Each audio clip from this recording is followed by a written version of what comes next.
राहुल गांधी के निलंबन के विरोध में मध्य प्रदेश युवा कांग्रेस प्रदेश अध्यक्ष डॉक्टर विक्रांत भूरिया ने रेल रोककर विरोध प्रदर्शन किया था। इस मामले में पुलिस ने उन्हें झाबुआ से गिरफ्तार कर लिया, लेकिन कोर्ट ने पुलिस की कार्रवाई को गलत करार देते हुए उन्हें छोड़ने के निर्देश दे दिए। सोमवार को डॉक्टर विक्रांत भूरिया ने भोपाल प्रदेश कांग्रेस कार्यालय में प्रेस कॉन्फ्रेंस की और पुलिस पर केंद्र सरकार के दबाव में काम करने के आरोप लगाए हैं। उस समय इतनी ज्यादा गहमी थी वहां, इन्होंने सिर्फ न्यायालय बोला। और आमतौर पर आप देखिए, अगर आपके पास भी आएगा कोई, किसी भी कमजोर व्यक्ति के पास आएगा, अगर उन्होंने बोल दिया न्यायालय से यह आदेश पास हो गया है, तो आदमी आगे ही नहीं पूछता कि कौन सा न्यायालय है। न्यायालय मतलब न्यायालय, और न्यायालय को सर्वमान्य माना जाता है। तो कोई ये प्रमाण नहीं मांगता है कि कौन सा न्यायालय। इतनी पुलिस अगर आ रही है तो माना जाता है कि वो उनके पास पूरी कार्रवाई होगी, पूरी खाना पूर्ति होगी, उसके बाद ही वो वहां तक पहुंच सके हैं। पर देखो आप कि उनके पास नहीं थी। शाम को ही, रात में ही कोर्ट ने उनको असंवैधानिक घोषित कर दिया। साथियों, ये मुझे डराने की कोशिश नहीं थी, ये पूरे लोकतंत्र को डराने की एक कोशिश थी। सच की आवाज को दबाने की कोशिश थी, युवाओं को दबाने की कोशिश थी, आदिवासियों की दबाने की कोशिश थी। और यह चौंकाने वाली बात नहीं है कि जो पुलिस निहत्थे आदिवासियों की छाती पर गोली चला सकती है, वो मुझे गिरफ्तार कर ले बिना नियमों के, ये कोई बड़ी बात नहीं है। जो पुलिस बलात्कार की पीड़िता के परिवार में पिताजी पर ही 307 की अटेम्प्ट टू मर्डर की कार्रवाई कर दे, यह चौंकाने वाली बात नहीं है। जो सरकार नेमावर में जब 10 फुट गड्ढे में हमारी बहनों को गाड़ दिया जाता है, उनको बचाने की कोशिश करे, यह बड़ी बात नहीं है। तो आप मीडिया हमारे लोकतंत्र का चौथा स्तंभ हो, आपके हाथ में एक बहुत बड़ी जवाबदारी है और आप पूरी ताकत लगा रहे हो। मैं समझ रहा हूं, दबावों के बाद भी आप दिन रात एक कर रहे हो, मेहनत कर रहे हो, ताकि लोकतंत्र इस देश का बचा रहे। और हम जैसे राहुल गांधी जी की सेना, कार्यकर्ता जी जान लगा देंगे, और हमें कोई भी कीमत चुकाना पड़ेगी हम चुकाएंगे। पर इस देश में, इस प्रदेश में किसी भी गरीब के साथ, आदिवासी, दलित, कमजोर वर्ग के साथ, किसी भी पीड़ित के साथ, चाहे वो किसी भी वर्ग का हो, उनके साथ गलत नहीं होने देंगे।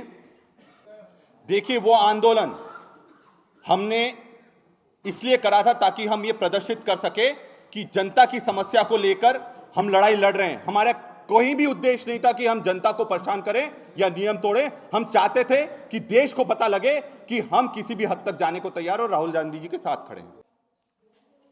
वहां से गिरफ्तार होकर हम निकल गए। पूरे रास्ते पुलिस की बात होती रही, प्रशासन के लोगों से और किसी और लोगों से भी बात होती रहेगी, कहां ले जाना है, क्या करना है।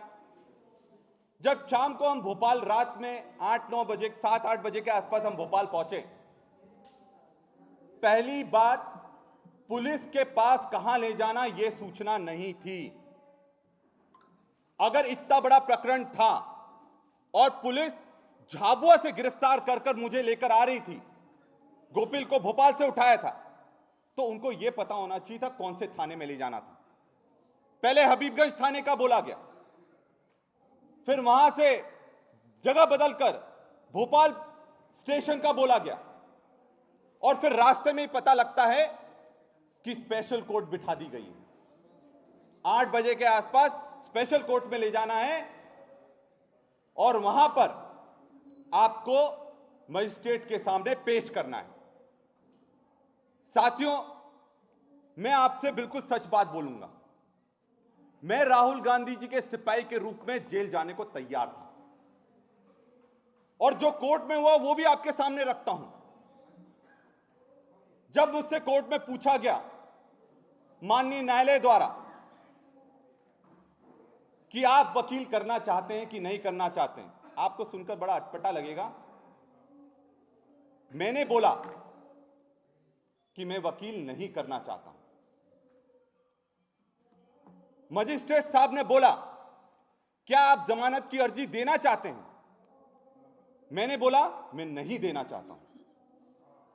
मजिस्ट्रेट साहब ने बोला क्या आप अपने पक्ष में कुछ तथ्य रखना चाहते हैं? मैंने बोला नहीं रखना चाहता हूं।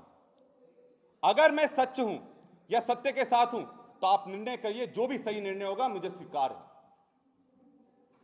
आखिरी में मजिस्ट्रेट साहब ये बोलते घर पर तो बताकर आए हो परिवार को।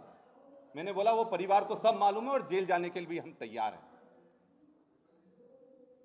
उसके बाद जो निर्णय मजिस्ट्रेट साहब का आया, एक सवाल मैं आपसे करना चाहता हूं। मैं एक डॉक्टर हूं, सर्जन हूं, इसलिए सर्जरी की भाषा में ही बात करूंगा। एक खरोच है वो ज्यादा दुखाई है कि अगर सर कट जाए वो ज्यादा दुखदाई है?